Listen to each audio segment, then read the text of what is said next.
Bienvenue sur autoplus.fr, programme sportif aujourd'hui avec toutes les images de la Pagani Huayra, la V8 Vantage S, une 911 Black Edition et le prototype Volkswagen XL1.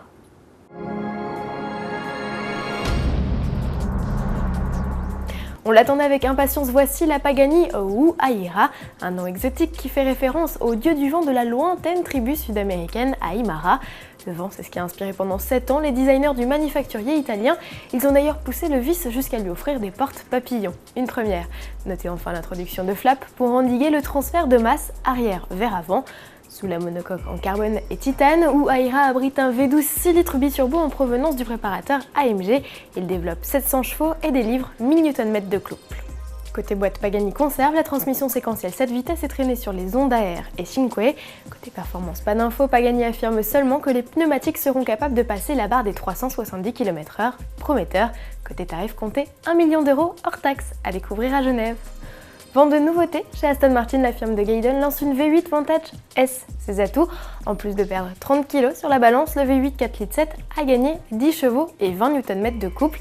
Bilan, la Vantage S développe 436 chevaux et 490 Nm à 5000 tours minute.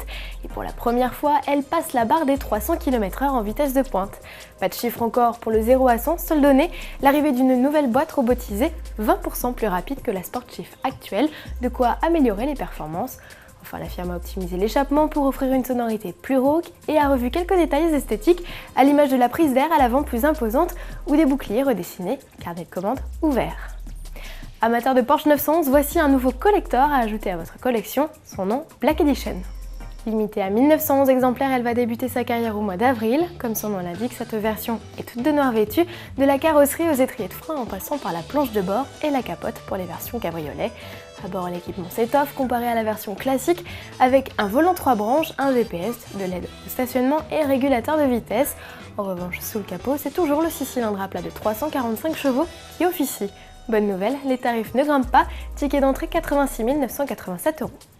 On termine ce journal avec un prototype Volkswagen à l'encontre de toutes les sportifs que vous avez pu découvrir jusqu'à présent. XL1, c'est le troisième concept hybride du groupe allemand capable de consommer un dé de carburant. Comparé au L1 présenté à Francfort en 2009, cette version est plus aboutie, tant sur le plan du design que des performances. Ainsi, le bicylindre diesel associé à un moteur électrique est plus puissant et plus économique. Les consommations tombent à 0,9 litres au 100 et les rejets de CO2 à 24 grammes.